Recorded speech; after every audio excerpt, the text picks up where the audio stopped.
Assalamualaikum warahmatullahi wabarakatuh. Perkenalkan, saya Ica Pipa dengan NPM 2508260099. Pada kesempatan kali ini, saya akan membahas mengenai storage of fatty acids atau penyimpanan asam lemak. Yang pertama yaitu ada sintesis triacylglycerol atau TAG, yaitu penyimpanan utama asam lemak dalam tubuh terjadi dalam bentuk triacylglycerol atau trigliserida. TAG merupakan molekul yang tersusun atas satu molekul gliserol yang berikatan dengan 3 molekul asam lemak melalui ikatan ester.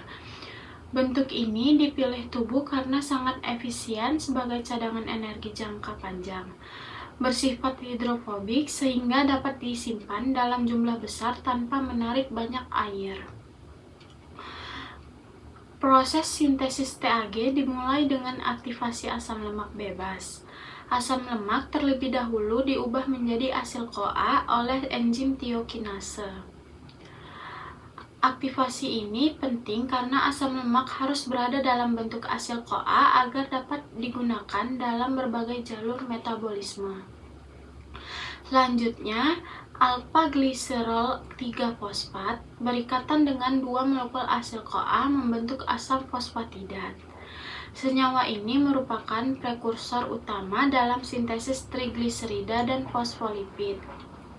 Asam fosfatidat kemudian mengalami defosforilasi oleh enzim fosfatidat fosfohidrolase, sehingga menghasilkan diasilgliserol. Kemudian pada tahap terakhir, satu molekul asil-CoA tambahan akan ditambahkan ke DAG oleh enzim diasilgliserol asil transferase. Kemudian dia menghasilkan triacylglycerol lengkap yang siap disimpan di jaringan adiposa. Dengan demikian, tahapan sintesis TAG dapat diringkas yaitu asam lemak, kemudian asil-CoA, asam fosfatidat, dan diasilgliserol, terakhirnya itu triacylglycerol atau TAG. Yang kedua ada fase fat dan fasting, yaitu metabolisme penyimpanan lemak sangat dipengaruhi oleh kondisi nutrisi tubuh, terutama pada keadaan kenyang dan puasa. Pada keadaan kenyang atau feed stage, kadar glukosa darah meningkat setelah makan, sehingga sekresi insulin dari pankreas juga meningkat. Insulin menjadi hormon dominan yang mengarahkan tubuh untuk menyimpan energi. Pada kondisi ini, pembentukan TAG berlangsung cepat karena tersedia banyak substrat berupa glukosa dan asam lemak. Glukosa yang masuk ke dalam sel adiposa melalui transporter gluta akan mengalami glikolisis dan menghasilkan dihidroksiaseton fosfat atau DHAP yang kemudian diubah menjadi gliserol 3-fosfat. Gliserol 3-fosfat ini menjadi kerangka utama pembentukan trigliserida. Selain itu, insulin juga merangsang lipogenesis, yaitu pembentukan asam lemak baru dari kelebihan glukosa. Pada saat yang sama, insulin menghambat lipolisis sehingga pemecahan trigliserida menjadi sangat rendah. Sebaliknya, pada keadaan puasa atau fasting stage, kadar insulin menurun dan kadar hormon kontraregulator seperti glukagon dan epinefrin meningkat. Kondisi ini menyebabkan tubuh beralih dari penyimpanan energi menjadi penggunaan cadangan energi. Lipolisis meningkat untuk menyediakan asam lemak sebagai sumber energi bagi jaringan. Menariknya, pada jaringan adiposa selama puasa masih dapat terjadi sintesis dan degradasi TAG secara bersamaan. Namun, keseimbangan metabolik lebih mengarah pada pemecahan trigliserida. Pada keadaan ini, gliserol 3-fosfat terutama berasal dari jalur gluconeogenesis melalui DHAP. Aktivitas enzim phosphoenolpyruvate carboxykinase atau PEPCK meningkat untuk membantu pembentukan gliserol 3-fosfat tersebut. Dengan demikian, keadaan kenyang ditandai oleh dominan insulin, peningkatan lipogenesis, peningkatan pengambilan glukosa melalui gluta, dan penurunan lipolisis. Sebaliknya, keadaan puasa ditandai oleh dominasi glukagon dan epinefrin yang meningkatkan lipolisis untuk memenuhi kebutuhan energi tubuh. Yang ketiga yaitu ada TAG storage, yaitu triasylglycerol yang telah terbentuk terutama disimpan di dalam jaringan adiposa. Jaringan adiposa berfungsi sebagai tempat penyimpanan energi terbesar dalam tubuh dan mampu menyimpan cadangan energi dalam jumlah jauh lebih besar dibandingkan glikogen.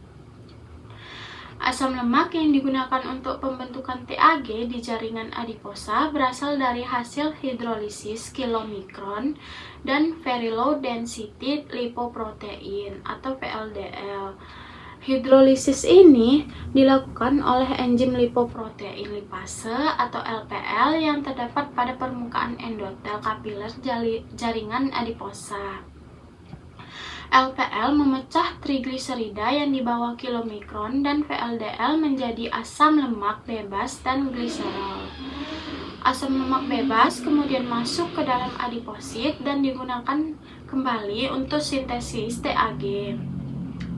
Agar proses ini berlangsung, diperlukan gliserol 3-fosfat yang sebagian besar berasal dari metabolisme glukosa.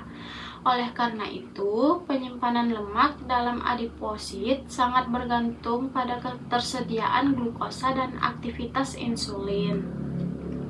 Insulin berperan penting dalam proses ini karena meningkatkan aktivitas LPL, meningkatkan pemasukan glukosa ke adiposit, serta merangsang sintesis trigliserida. Akibatnya, setelah makan terjadi peningkatan penyimpanan energi dalam bentuk TAG di jaringan adiposa. Yang keempat, ada jalur monoasil gliserol atau usus, yaitu selain melalui jalur gliserol 3-fosfat, sintesis trigliserida juga dapat berlangsung melalui jalur monoasil gliserol, terutama di mukosa usus.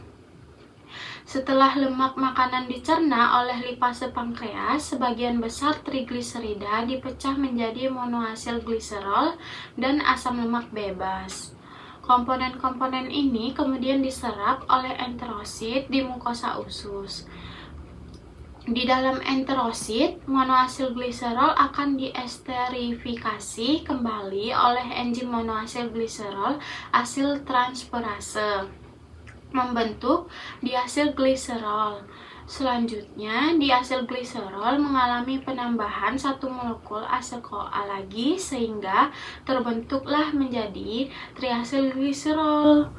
Lalu TAG yang terbentuk kemudian dikemas bersama kolesterol, fosfolipid, dan apolipoprotein, membentuk kilomikron yang akan masuk ke sistem limfatik dan akhirnya mencapai sirkulasi darah.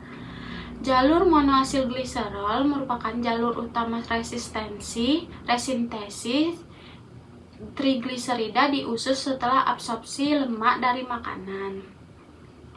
Yang kelima, ada metabolisme jaringan adiposa, yaitu jaringan adiposa merupakan organ metabolik aktif yang terus melakukan penyimpanan dan mobilisasi lemak sesuai kebutuhan tubuh. Pada keadaan banyak makan, trigliserida dari makanan dibawa oleh kilomikron, sedangkan trigliserida yang disintesis di hati dibawa oleh VLDL. Kedua, lipoprotein ini menjadi sumber utama asam lemak bagi jaringan adiposa. Aktivitas lipogenesis meningkat sehingga sebagian besar asam lemak disimpan sebagai cadangan energi dalam bentuk trigliserida. Sebaliknya, saat puasa atau kebutuhan energi meningkat, trigliserida yang disimpan di dalam adiposit akan dipecah melalui proses lipolisis. Proses ini terutama dikatalisis oleh enzim hormon sensitif lipase atau HCl. Aktivasi HCl terjadi melalui peningkatan kadar silik adenosine monofosfat. atau CAMP. Hormon-hormon yang meningkatkan aktivitas CAMP antara lain glukagon, epinefrin, adrenokortikotropik hormon atau ACTH, kortisol, dan hormon tiroid T4. Ketika HCl aktif, trigliserida dipecah menjadi asam lemak bebas dan gliserol. Asam lemak bebas kemudian dilepaskan ke sirkulasi darah dan diangkut oleh albumin menuju jaringan yang membutuhkan energi, seperti otot rangka, jantung, dan hati. Di jaringan tersebut, asam lemak akan mengalami beta oksidasi untuk menghasilkan ATP. Sementara itu, gliserol terutama dibawa ke hati untuk digunakan dalam proses gluconeogenesis atau sintesis trigliserida kembali. Dengan demikian, jaringan adiposa tidak hanya berfungsi sebagai tempat penyimpanan lemak, tetapi juga berperan sebagai reservoir energi yang dapat menyediakan bahan bakar bagi tubuh selama periode puasa, olahraga, maupun stres metabolik. Jadi, kesimpulannya, penyimpanan asam lemak dalam tubuh terutama dilakukan dalam bentuk triasilgliserol atau TAG yang disimpan di jaringan adiposa. Sintesis TAG berlangsung melalui aktivasi asam lemak menjadi asil-CoA, pembentukan asam fosfatidat, pembentukan diasilgliserol, dan akhirnya triasilgliserol. Pada keadaan kenyang, insulin merangsang lipogenesis dan penyimpanan TAG, sedangkan pada keadaan puasa, glukagon dan epinefrin meningkatkan lipolisis melalui aktivasi hormon sensitif lipase atau HCl.